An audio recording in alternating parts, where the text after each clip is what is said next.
इस एक्सप्लेनर में स्वागत है। आज हम होमिसाइड डिटेक्टिव्स की नज़रों से एक ऐसी इन्वेस्टिगेशन की तह तक जाएंगे जिसने एक रूटीन ट्रैफिक स्टॉप से शुरू होकर पूरे डिपार्टमेंट को हिलाकर रख दिया। बिना किसी देरी के सीधे इस फॉरेंसिक जांच की डिटेल्स में चलते हैं। ओके, चलिए इसमें आगे बढ़ते हैं। सबसे पहला और सच कहूं तो सबसे डिस्टर्ब करने वाला सवाल जो इस इन्वेस्टिगेशन के बीच खड़ा हुआ वो ये था कि आखिर दो छोटे बच्चे 1 साल से भी ज्यादा वक्त तक बिना किसी मिसिंग पर्सन्स रिपोर्ट के गायब कैसे रह सकते हैं। ये इस पूरे केस का सबसे शॉकिंग हिस्सा है। बच्चे महीनों तक नजर नहीं आए और सोसाइटी में किसी को इस बात की खबर तक नहीं हुई। गाड़ी के अंदर जो मिला उसने सबसे पहले वहां पहुंचने वाले सीजन्ड वेटरन ऑफिसर्स को भी बुरी तरह तोड़ दिया। एक रिस्पॉन्डिंग ऑफिसर के इन शब्दों पर ध्यान दीजिए, आई कांट विजन इट। ये सिर्फ एक क्राइम सीन नहीं था, ये एक विसरल साइकोलॉजिकल ट्रॉमा था जो इन ऑफिसर्स ने फेस किया जब इतनी भयानक सच्चाई उनके ठीक सामने आई। Section 1 the routine traffic stop. देखते हैं कि कैसे एक आम सी रात मौत के इतने बड़े राज का खुलासा बन गई। जुलाई 2021 का वक्त था। एक नॉर्मल सा ट्रैफिक स्टॉप होता है ओवर स्पीडिंग और फेक टैग्स के लिए। गाड़ी चला रही थी निकोल जॉनसन, लेकिन वहां एक ऐसी भयानक सड़ान मारने वाली स्मेल आने लगी जिसे निकोल ने गंदे कपड़े या एक मरे हुए चूहे की बदबू बताकर टालना चाहा। यही वो सबसे क्रिटिकल फोरेंसिक क्लू था जिसने डिटेक्टिव्स के कान खड़े कर दिए और इन्वेस्टिगेशन की पूरी दिशा ही बदल दी। अब डिटेक्टिव्स ने ट्रंक के अंदर जो देखा उसकी स्टेप बाय स्टेप रिकंस्ट्रक्शन वाकई दिल दहला देने वाली है। पहले स्टेप में ऑफिसर्स ने कीड़ों से भरे प्लास्टिक ट्रैश बैग्स की मोटी लेयर्स को काट कर हटाया। उसके बाद एक ब्लैक सूटकेस मिला जिसमें 7 साल की जॉशन की डेड बॉडी छिपाई गई थी।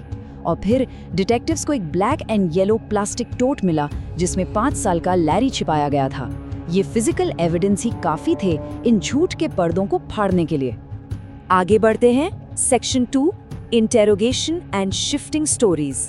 यहाँ हम देखेंगे कि कैसे डिटेक्टिव्स ने सस्पेक्ट के लगातार बदलते बयानों को पकड़ा। अब जो इस हिस्से में सबसे इंटरेस्टिंग और हैरान करने वाली बात है वो ये है कि निकोल के बयान कितनी तेजी से बदल रहे थे। पहले बिल्कुल फ्लैट डिनायल कि ये तो सिर्फ गंदे ब्लैंकेट्स और मरा हुआ चूहा है। फिर कहने लगी कि बदबू हटाने के लिए गाड़ी को पावर वॉश किया था। लेकिन जब डिटेक्टिव्स ने थोड़ा प्रेशर बनाया तो कहानियां इस भयानक अब्यूज को मिनिमाइज करने की कोशिश में बदल गईं। जैसे मैंने जॉशन को पीटा और वो हार्ड फ्लोर पर गिर गई, या फिर लैरी का पैर खेलते खेलते कट गया था और उसने खुद फालेंटन को कहा। सोचिए, एक तरफ निकोल का बार बार ये दावा करना कि मैंने उन बच्चों की इतनी अच्छी देखभाल की, और दूसरी तरफ क्राइम सीन की कड़वी अनडिनाएबल सच्चाई। बच्चे ट्रैश बैग्स में थे और उन्होंने फेटल फिजिकल अब्यूज सहा था। उन झूठे दावों और पुलिस के सामने मौजूद ओरिजिनल फोरेंसिक प्रूफ्स के बीच का ये स्टार्क कॉन्ट्रास्ट सच में बहुत डरावना था।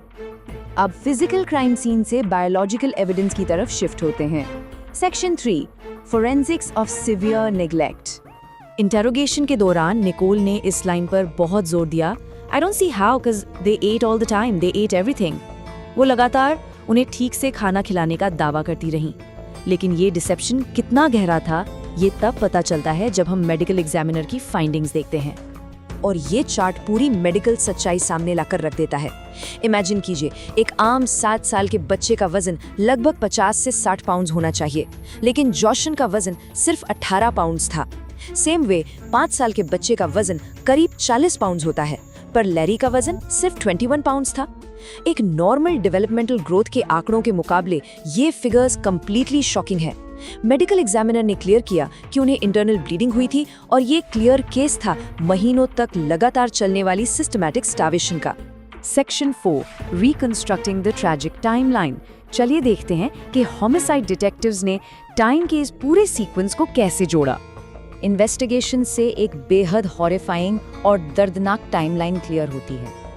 मई 2020 में 7 साल की जॉशन की डेथ होती है और उसे एक सूटकेस में छुपा दिया जाता है।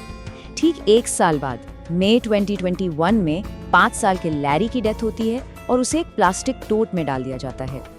हद तो तब हो गई जब जून 2021 में निकोल एक वीडियो रिकॉर्ड करती है जहां वो टोट दिख रहा है और वो ओडर अब्जॉर्बर्स की बात कर रही है। और आखिरकार जुलाई 2021 में उस ट्रैफिक स्टॉप के दौरान दोनों शव मिलते हैं। सोचिए कितने लंबे वक्त तक इस सच्चाई को छुपाया गया। पर ये सब सिर्फ अकेले नहीं हुआ, इसमें सोसाइटी का भी बड़ा हाथ था। Section 5 system failures and missed red flags. ये इंसिडेंट सेफ्टी नेट्स के पूरी तरह से फेल होने की भी कहानी है। ऐसे ब्लेजिंग रेड फ्लैग्स थे जिन्हें मिस कर दिया गया। किसी भी बच्चे ने मैरिलैंड में कभी किसी डॉक्टर को नहीं देखा था। उनका कभी किसी स्कूल सिस्टम में एनरोलमेंट नहीं हुआ। होटल के पड़ोसियों ने प्रैक्टिकली निकोल को चिल्लाते और फिजिकल अब्यूज करते सुना था। यहाँ तक कि बायोलॉजिकल मदर का डिपार्टमेंट ऑफ सोशल सर्विसेज में एक दूसरे इन्फेंट के लिए पहले से एक्टिव केस चल रहा था। फिर भी सोशल सर्विसेज, फैमिली और कम्युनिटी से ये सारे खतरे मिस हो गए। अब आते हैं इस इन्वेस्टिगेशन के फाइनल लीगल कंक्लूजन पर।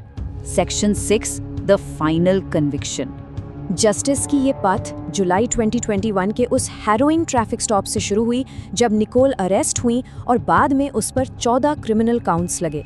पहाड़ जैसे फॉरेंसिक एविडेंस होने की वजह से अगस्त 2024 में उसने first degree child abuse resulting in death का दोष कबूल कर लिया और फाइनली फरवरी 2025 में उसे लाइफ इन प्रिजन की सजा सुनाई गई। तो जो क्रूशियल पॉइंट यहाँ याद रखने वाला है वो है ये नंबर 50। उसकी लाइफ सेंटेंस का मतलब है कि उसे कम से कम 50 साल का एक्टिव प्रिजन टाइम काटना ही होगा। ये नंबर लीगल जस्टिस और एक डेफिनेट क्लोजर को रिप्रेजेंट करता है उन एक्ट्स के खिलाफ जो सोचे भी नहीं जा सकते। इस एक्सप्लेनर को क्लोज करते हुए हम एक बहुत ही प्रोवोकेटिव और जरूरी थॉट के साथ एंड करेंगे।